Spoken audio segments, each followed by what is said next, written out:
Olá, meus irmãos, graça e paz a todos, tudo bem? Como é bom poder estar com os irmãos mais uma vez para compartilhar mais um texto da Palavra de Deus, mais uma mensagem, mais uma reflexão, amém? Para que sejamos fortalecidos e edificados para a glória do nosso Deus, amém, queridos? Pois bem, irmãos, hoje eu quero refletir com vocês a respeito da história de um homem que era paralítico há 38 anos. Esse texto que vamos meditar hoje está lá no Evangelho de João, capítulo 5. Estaremos meditando do versículo 1 até o versículo 9. Amém? Mas antes de lermos o texto, quero convidar você a baixar sua cabeça, fechar os teus olhos e termos um momento de oração, para que o Espírito Santo fale conosco, venha iluminar nosso entendimento, para que a gente possa compreender a palavra do Senhor. Amém? Vamos orar? Pai amado, Pai bendito, nós te louvamos e te agradecemos, Senhor, pelo privilégio de poder estar, ó Deus, na sua presença, diante da sua palavra e poder compartilhar ela, Senhor, com cada um desses queridos e amados irmãos. Que o Senhor fale conosco, que o Senhor venha iluminar o nosso entendimento, que o Senhor venha nos dar discernimento da sua palavra, ó Deus, que o Senhor venha me usar, me capacitar para transmitir, Senhor, a sua palavra a cada um desses irmãos, para a glória do teu santo nome, é o que eu te peço. Amém? Pois bem, queridos, vamos lá? Disse, Evangelho de João, capítulo 5, do verso 1 ao verso 9, diz assim: Algum tempo depois, Jesus subiu a Jerusalém para uma festa dos judeus. Há em Jerusalém, perto da Porta das Ovelhas, um tanque que, em aramaico, é chamado Betesda, tendo 5 entradas em volta. Ali costumava ficar grande número de pessoas doentes e inválidas, cegos, mancos e paralíticos. Eles esperavam um movimento nas águas. De vez em quando descia um anjo do Senhor e agitava as águas. O primeiro que entrasse no tanque, depois de agitadas as águas, era curado de qualquer doença que tivesse. Um dos que estavam ali, paralítico, fazia 38 anos. Quando o viu deitado, e soube que ele vivia naquele estado durante tanto tempo, Jesus lhe perguntou: Você quer ser curado? Disse o paralítico: Senhor, não tenho ninguém que me ajude a entrar no tanque quando a água é agitada. Enquanto estou tentando entrar, outro chega antes de mim. Então Jesus lhe disse: Levante-se, pegue a sua maca e ande. Imediatamente o homem ficou curado, pegou a maca e começou a andar. Isso aconteceu no sábado. Amém, meus irmãos? Pois bem, queridos, como eu disse, o que eu quero refletir com vocês hoje é a respeito da história desse homem, que o texto nos mostra que ele estava nessa condição, que ele era paralítico há 38 anos. E há 38 anos ele tentava, de maneira insistente, ser curado. Como nós vimos aqui no início do texto, no versículo 2 fala a respeito de um tanque chamado de Betesda. Queridos, esse era um tanque que era um reservatório de água lá em Jerusalém. Esse tanque ficava num local que era muito frequentado e muito movimentado por diversos tipos de pessoas, porém pessoas doentes, enfermas, inválidas, como nós vimos que o texto destacou. Pessoas que eram cegas, mancas e paralíticos. Ou seja, que a gente já percebe que não havia só um paralítico, não apenas esse homem há 38 anos, mas tinham outras pessoas também que sofriam do mesmo problema desse homem, certo? E aí essas pessoas, elas se reuniam neste lugar porque elas tinham a esperança de serem curadas quando as águas fossem agitadas ou movimentadas, conforme nós vimos no texto. O que é interessante é que assim, esse nome Betesda, ele tem alguns significados. Alguns vão dizer que significa lugar do derramamento, outros vão colocar como casa da oliveira. Mas o que é mais interessante é o significado que é atribuído a essa palavra, essa palavra Betesda, de maneira popular, que é casa de misericórdia. é interessante isso? Eu queria que você pensasse comigo por um instante. Você consegue imaginar um homem que estava nessa situação há 38 anos paralítico, tentando, evidentemente que ele não estava durante os 38 anos da sua vida o tempo todo ali naquele tanque, até porque o texto já nos mostra que esse fenômeno, essa vinda desse anjo era uma coisa que acontecia de maneira esporádica, de vez em quando, como muito bem diz o texto, entende? Então assim, é evidente que quando se havia a imaginação, a pressuposição de que esse fenômeno, isso iria acontecer, é evidente que era um dia certo que ele fazia questão de estar lá. E nos demais dias, muito provavelmente, ele estava ali, assim como os outros, tentando ganhar algum trocado, alguma moeda para tentar sobreviver, certo? Mas, pois bem, o que eu quero destacar é que é muito interessante a gente pensar a respeito disso, a situação desse homem que estava ali diante de um tanque que se chamava Casa de Misericórdia. E aí, como nós vimos no texto, queridos, a gente percebe, tem duas coisas que me chamam a atenção. A primeira é que havia um grande número de pessoas doentes, inválidas, necessitadas, que estavam ali, certo? O segundo ponto é justamente que está também no versículo 3, que diz que eles, todas essas pessoas, esperavam um movimento nas águas, que, segundo o versículo 4, diz que de vez em quando descia um anjo do Senhor e agitava as águas, e o primeiro que entrasse no tanque, depois de agitadas as águas, era curado de qualquer doença que tivesse. Isso mostra que eles acreditavam piamente nesse fato. Eles tinham esperança, eles colocavam a esperança deles de que isso iria acontecer.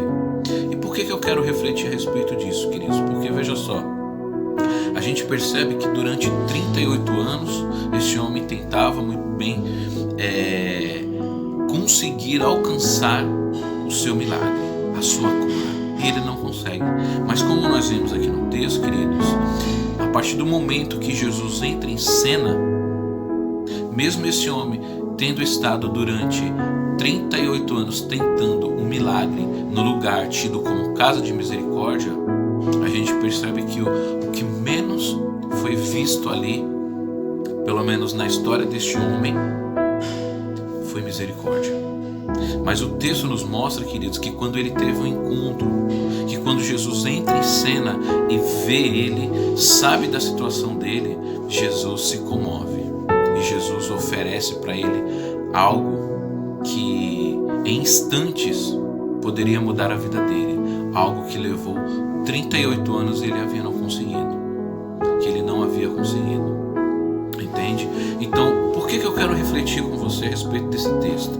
Porque me chama a atenção, sabe o quê?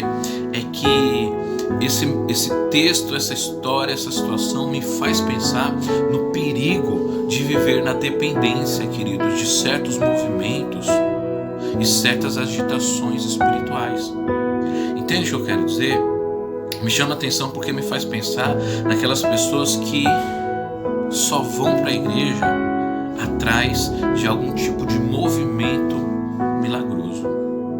Isso me entristece, porque fica claro que o maior objetivo daquelas pessoas ao permanecer, ao se reunir ali naquele lugar chamado Betesda, que significa Casa de Misericórdia, é porque eles queriam alcançar misericórdia, que eles queriam alcançar milagre, é que eles queriam alcançar transformação, eles queriam a salvação para os problemas que eles enfrentavam. Entende? E eu sei que infelizmente a gente vive, entende, num momento, num tempo onde muitas pessoas vivem da mesma maneira. Estão há anos indo à igreja, um lugar que é tido como Casa de Misericórdia, mas estão ali há tanto tempo, há tantos anos e não conseguem encontrar ou receber a sua cura, o seu milagre, a sua transformação, a sua libertação, a sua salvação. Entende? Então, diante desse fato, diante dessa questão, dessa análise, eu quero refletir, quero compartilhar com você, meus queridos, algumas lições. O que de fato transformou a vida deste homem? Será que foi todo esse tempo que ele esteve ali esperando esse milagre? Será que foi o fato de alguém ter se preocupado com ele? Ou será que foi o fato de Jesus ter entrado na vida dele, ter passado por ele, ter visto ele? Entende? Porque o meu desejo de coração, sabe o que é? Nós estamos vivendo, eu quero destacar isso antes de compartilhar as lições que podemos tirar desse texto. Mas olha só, a gente está vivendo um momento muito pontual na história, um momento onde estamos vivendo esse isolamento social. E nós sabemos sim que até antes de entrarmos nesse período, muitas pessoas, um grande número de pessoas estavam indo para a igreja não pela razão certa, mas simplesmente porque estavam indo atrás de algum tipo de movimento milagroso, entende? E aí, simplesmente por acreditarem e buscarem apenas esse tipo de movimento, muitas dessas pessoas acabavam ficando presas a certos costumes religiosos, tradições religiosas, algumas superstições até religiosas, com a intenção de serem salvas, de serem curadas, de serem transformadas, de receberem o seu milagre. Entende? Então o que eu quero refletir com você é que o que realmente gera um milagre na nossa vida, o que realmente traz transformação na nossa vida, o que realmente traz salvação para a nossa vida. Amém? Para que você não incorra, não caia no perigo de viver na dependência de movimentos e de agitações supersticiosas e religiosas. Amém? Pois bem, vamos lá. Queridos, a primeira lição que eu quero compartilhar é que a gente percebe aqui no versículo 6 é que Jesus o viu. O milagre na vida deste homem que estava ali há 38 anos buscando o seu milagre no lugar tido como casa de misericórdia, na verdade começou quando Jesus o viu deitado. Isso é muito interessante, queridos, porque isso nos mostra que Jesus é essencialmente sensível à nossa situação. Jesus, ele é aquele que tem uma capacidade de nos enxergar, de ver o que realmente nós estamos passando, enfrentando, o que nós estamos passando, todas as dores, todas as lutas, todos os sofrimentos. Jesus vê, Jesus olha para nós e vê quem de fato nós somos. O texto vai dizer que ele viu aquele homem deitado, aquele paralítico, o estado, a condição que aquele homem se encontrava era um estado onde ele estava deitado, obviamente porque ele era paralítico. A ideia dele estar deitado aqui é a ideia de que ele estava numa esteira fininha, onde ele poderia manusear e carregar para onde ele fosse. Entende? E muitas vezes, queridos, essa é a realidade de muitas pessoas. Muitas pessoas estão deitadas, entregues a uma situação de enfermidade, de doença, de invalidez. Mas a pior delas é porque muitas e muitas pessoas estão deitadas numa esteira chamada pecado. Entende? E aí é importante nós entendermos isso, porque aqui nós percebemos a essência do Evangelho de Cristo. Porque a essência do Evangelho é, na verdade, olhar para aqueles que estão esquecidos, abandonados, que são desfavorecidos diante da sociedade. Entende? É muito interessante porque percebemos aqui que ao ver este homem, Jesus demonstra o seu amor. E o amor de Jesus o alcançou a ponto dele enxergar o sofrimento que aquele homem se encontrava. A segunda lição, queridos, que eu quero compartilhar é que, além de Jesus ter visto o paralítico, olha só, antes de ir para a segunda lição, a gente percebe que, na verdade, aqui houve uma iniciativa divina. Esse homem que há tanto tempo buscava ser curado através dessas águas agitadas, dessa movimentação das águas, na verdade, o início da transformação da vida dele, da cura do milagre dele, se deu por uma iniciativa divina. É isso que eu quero que você entenda. A nossa vida, ela só é transformada, ela só é mudada, só é transformada verdadeiramente por causa de uma iniciativa divina. O Senhor Jesus, ele desceu da sua glória no céu para vir nos trazer salvação, libertação, remissão dos pecados. Amém?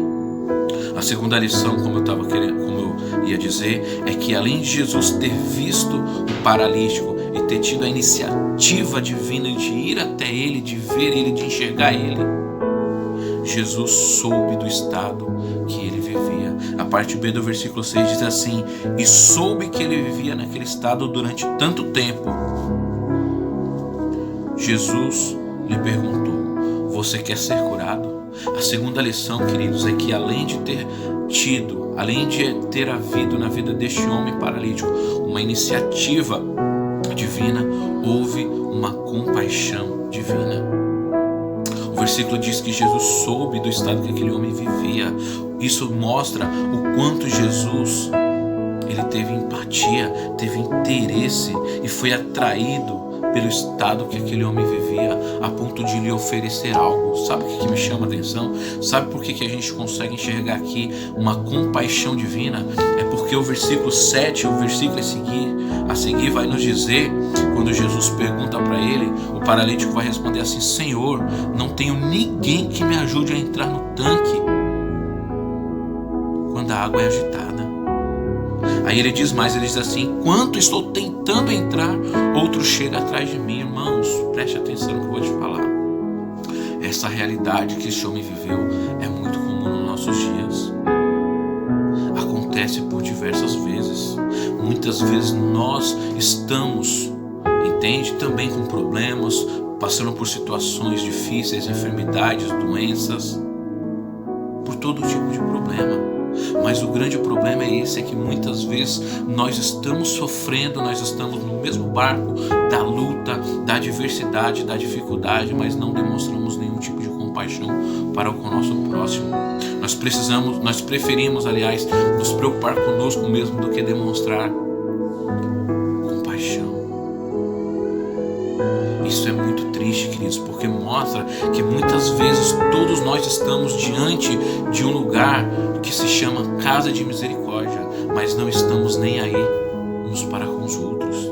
Este homem estava ali, quando eu vejo essa informação de que a Bíblia nos diz que fazia 38 anos que ele estava ali, atrás de uma oportunidade de ver se de fato a agitação dessas águas, a movimentação dessas águas poderia trazer cura para ele.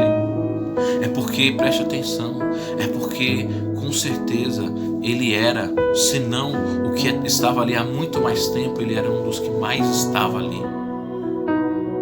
Isso me chama a atenção, querido, sabe por quê? Porque veja só, tem muitas pessoas que também estão sofrendo há muito tempo.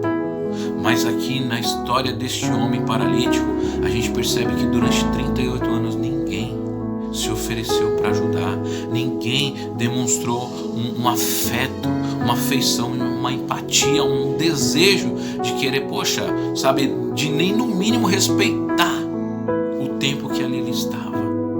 O versículo 7 vai nos dizer que ele diz assim: enquanto estou tentando entrar, outro chega antes de mim. Essa é a realidade do mundo, a realidade onde ninguém pensa em ninguém, onde todos querem buscar apenas o seu milagre, onde todos querem buscar apenas a sua bênção. E aí falam muitas vezes assim: quando o Senhor me abençoar, eu vou ajudar, eu vou fazer. Querido, se você não tiver um coração disposto a ajudar, compassivo, bondoso, agora não é quando você tiver algo, seja o que for, que você vai ter um coração disposto a ajudar. Isso é ilusão da sua cabeça. Porque quando a gente quer fazer, quando a gente quer ajudar, quando a gente quer ser útil, eficiente, eficaz na vida do outro, a gente dá daquilo que a gente tem, a gente divide. O evangelho, a essência do evangelho é dar aquilo que nós temos. A própria palavra de Deus diz assim: aquilo que recebeste de graça dê. A gente recebe todos os dias uma porção de misericórdia na nossa vida. Lembra do que a palavra de Deus vai dizer em Jeremias? É por causa das misericórdias do Senhor que nós não somos consumidos. nós recebemos uma injeção de misericórdia, uma porção de misericórdia da parte do Senhor, e nós não compartilhamos essa misericórdia com ninguém. Nós queremos mais. O grande problema é que muitas vezes nós nos parecemos muito mais com todos esses outros que estavam ali buscando uma cura, um milagre, uma salvação, uma transformação, por acreditar que de fato o movimento, a agitação dessas águas poderiam trazer aquilo que eles esperavam. É que eles iriam ser curados. O fato é que por eles acreditarem que isso iria acontecer com eles, eles estavam só atrás daquilo, atrás dessa agitação, desse movimento milagroso, supostamente milagroso. Entende? É assim que a gente vive hoje. Muitas vezes as pessoas vão para a igreja simplesmente atrás de um movimento milagroso. Eu vou lá porque o Senhor vai me curar, eu vou lá porque eu quero isso, porque eu quero aquilo. Ninguém, ou quase ninguém, ou a minoria, é que tem ido de fato até a casa de misericórdia para adorar o Deus da misericórdia, o Senhor, que é o nosso Senhor e Salvador, Jesus. A verdade é que muitas pessoas acabam indo para a casa de misericórdia apenas com interesse em receber algo, em pedir algo. E isso é que diferenciava este homem. É que este homem, ele estava ali buscando também, juntamente com os outros, porém, a gente percebe que ele tinha uma impossibilidade. Ele era paralítico, e pelo fato dele estar ali há tanto tempo, ninguém se importou com ele. A gente aprende aqui que essa compaixão divina é uma compaixão que move em direção do outro com o objetivo de ajudar. Veja aqui no versículo 6 ainda, Jesus, depois do versículo dizer que Jesus soube o tempo que ele estava lá, Jesus perguntou para ele: você quer ser curado? Sabe por quê? É interessante pensar nessa pergunta. Sabe por que é importante essa pergunta? Porque o homem, ele estava ali há muito tempo, há muitos anos, entende? E ele não pediu a ajuda de Jesus. O texto mostra no versículo 3 que ele não tinha nem 13, que ele não tinha nem ideia de quem era Jesus. Então veja só, essa pergunta de Jesus se ele queria ser curado é importante porque talvez ele estava acomodado. Além de deitado, ele estava acomodado, confortável. Ele poderia estar, aliás, confortável na situação, no comodismo de estar ali apenas para pedir alguma esmola, algum trocado. Talvez ele estava ali completamente desesperançoso de que ele poderia ser curado, sim. Entende? Então, veja só, talvez ele já poderia ter até perdido o desejo, a vontade de ser curado.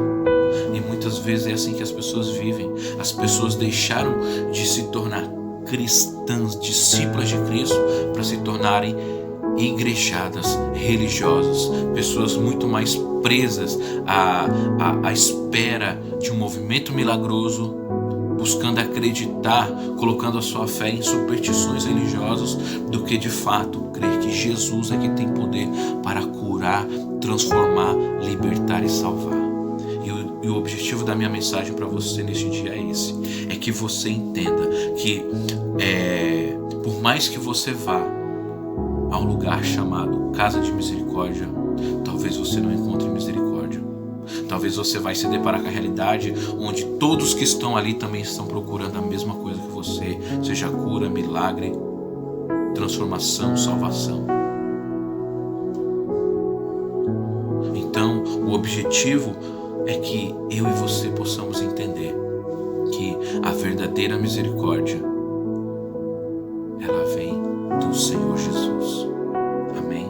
Porque Ele é que tem uma iniciativa divina de querer nos curar e de querer nos salvar. Ele é que demonstra uma verdadeira compaixão, a compaixão divina, a ponto de se importar conosco e querer nos ajudar, querer saber se realmente queremos apenas o milagre ou se queremos realmente ser curado definitivamente, completamente. Porque a maior cura que o Senhor vem nos oferecer é a cura do pecado. É a libertação do pecado, é a transformação de vida, de caráter. O problema é que as pessoas, elas querem ser curadas, querem ser transformadas, querem ser abençoadas, mas elas não querem viver conforme a vontade de Deus, para agradar a Deus conforme o nosso Senhor Jesus. Entende? Então o que nos leva à terceira lição que nós aprendemos aqui é que primeiro Jesus, ele viu o paralítico, isso demonstra uma iniciativa divina. Em segundo lugar, Jesus soube do estado que ele vivia, isso demonstra a compaixão divina. E em terceiro lugar, Jesus agiu na vida do paralítico, isso mostra uma motivação divina. Amém? O Deus que eu e você verdadeiramente servimos, ele está motivado, disposto a agir na nossa vida, a entrar na nossa vida com a cura, com o milagre, com a transformação, com a mudança de caráter, com a salvação.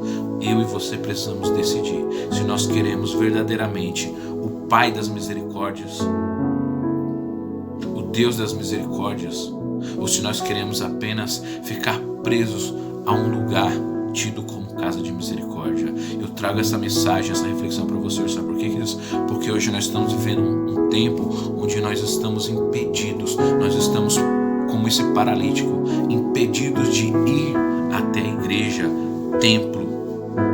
Mas hoje nós estamos tendo a oportunidade de descobrir que nós é que somos a igreja de Cristo. E como igreja de Cristo nós precisamos depender não de um lugar chamado ou tido como casa de misericórdia, mas nós precisamos depender única e exclusivamente daquele que é o Senhor todo misericordioso. É aquele que agiu com misericórdia na nossa vida. É aquele que agiu com misericórdia, sabe como? Não levando em conta os nossos pecados, as nossas transgressões, as nossas falhas, mas que verdadeiramente se compadeceu da nossa dor, do nosso sofrimento, do tempo que nós estávamos presos no nosso sofrimento. E aí veja só, o versículo vai dizer assim: então Jesus lhe disse, levante-se, pegue a sua maca e ande. Versículo 9, imediatamente o homem ficou curado, pegou a maca e começou a andar. Amém? Isso mostra que verdadeiramente esse milagre, essa cura na vida deste homem foi completa, foi perfeita, foi plena. A cura, o milagre na vida deste homem foi instantânea. O texto diz que imediatamente o homem ficou curado, pegou a maca e começou a andar. Amém? Para concluir, eu quero dizer para você o seguinte: veja só, é interessante que em geral a fé em Jesus era essencial para que alguém fosse curado, pelo menos na maioria das vezes. Mas aqui a gente percebe que o homem nem sequer sabia quem era Jesus. Entende? Isso mostra, sabe o quê? Que, portanto, embora Jesus em geral curasse a partir em resposta à fé das pessoas, jamais ele ficava limitado à falta, à ausência de fé. Então quero dizer para você neste dia de hoje, talvez você pense que não tem mais fé, talvez você não tem mais esperança, talvez você ache que não tem mais solução para a sua vida. Eu quero te dizer que o Jesus que nós cremos, o Jesus que é misericordioso, compassivo, gracioso, é alguém que verdadeiramente nos cura, independentemente da nossa fé. Amém? Creia nisso. Fique com essa palavra em nome de Jesus. Eu quero concluir dizendo para você, sabe o quê? Que este homem, ele não foi curado por estar na casa da misericórdia. Ele não foi curado por um anjo que de vez em quando descia. Ele também não foi curado pelas águas movimentadas e agitadas, mas ele verdadeiramente foi curado por causa do poder e autoridade de Jesus. Jesus disse para ele: levante-se, pegue a sua maca e ande. Hoje Jesus está dizendo para você isso. Se desprenda de todo tipo de movimento milagroso.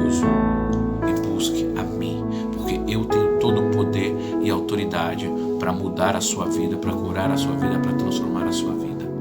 Amém? Essa palavra que eu quero deixar para você refletir em nome de Jesus, para alimentar, para edificar, para fortalecer a sua vida. Não viva na dependência de movimentos ou agitações supostamente espirituais.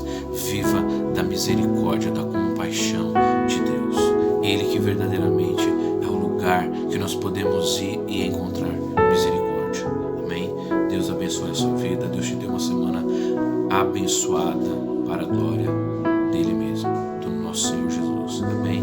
Baixe sua cabeça, feche seus olhos e vamos orar. Pai, muito obrigado, Senhor, pela sua palavra. Obrigado por saber que o Senhor é aquele que vê a nossa situação, vê o quanto nós estávamos entregues à nossa luta, à nossa dor, ao nosso sofrimento, ao pecado. Ó Deus, eu quero te agradecer por saber que o Senhor é aquele que sabe do quanto estamos sofrendo, do quanto tempo nós estamos presos à nossa realidade de enfermidade, Senhor. Mas nós te louvamos também por saber que o Senhor é aquele que agiu na nossa vida, entrou na nossa vida trazendo cura, transformação, libertação e principalmente salvação. Nós somos gratos a Ti, ó Deus, por isso. Que o